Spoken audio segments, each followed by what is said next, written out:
Did actor Henry Winkler just die, and did he leave half of his estate to Donald Trump's MAGA 2020 campaign?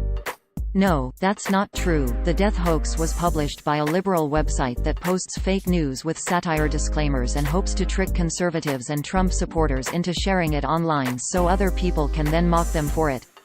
None of it is real.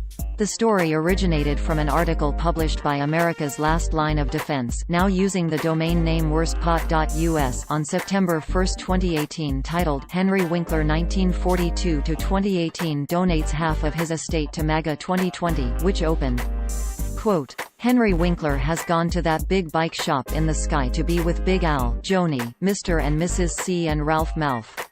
Winkler, who died peacefully among friends and family, had quietly battled salilical blastomyomal cancer of the fourth sphincter, which is incurable and always fatal. It has a mortality rate of nearly 9% of the dead that are killed by it. Winkler was never very open politically, but he was a huge supporter of Donald Trump.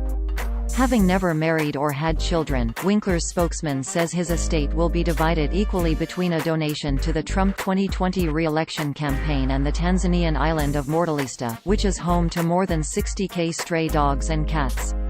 End quote. Users on social media only saw this title, description and thumbnail. Quote, Henry Winkler 1942–2018 donates half of his estate to MAGA 2020. First Bill Clinton, then Sean Connery, now this? So sad. End quote. There is no disease called salilical blastomyomal cancer, and the fourth sphincter is definitely not part of the human anatomy. Also, Winkler's own Twitter account makes no mention of his death. No other reliable websites reported on it either. The same site, using a different domain name, recently posted a Sean Connery death hoax as well, throwing further doubt on its credibility as a real news source.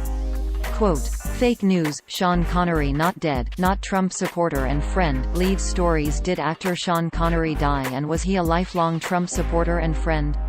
No, that's total nonsense. The death hoax was published by a liberal website that posts fake news with satire disclaimers and hopes less intellectually gifted Trump supporters and conservatives will then like and share it so fans of the site can then mock them for it. End quote. And of course it comes with a clear satire disclaimer at the bottom of each article. Quote, satire _sati ranth use of humor, irony, exaggeration, or ridicule to expose and criticize people's stupidity or vices, particularly in the context of contemporary politics and other topical issues. If you disagree with the definition of satire or have decided it is synonymous with comedy, you should really just move along. End quote. The owner and main writer of the site is self-professed liberal troll Christopher Blair, a man from Maine who has made it his full-time job to troll gullible conservatives and Trump supporters into liking and sharing his articles. He runs several other websites, including patriotpost.us, dailyworldupdate.us and nofakenewsonline.us. Sometimes he is also known under his nickname, Busta Troll. A second man working on the sites is John Prager, as revealed in this earlier story we wrote. Articles from Blair's sites frequently get copied by real fake news sites who often omit the satire disclaimer and any other hints the stories are fake. Blair has tried to get these sites shut down in the past, but new ones keep cropping up and he keeps knocking them down. If you see one of his stories on a site that does not contain a satire disclaimer, assume it is fake news.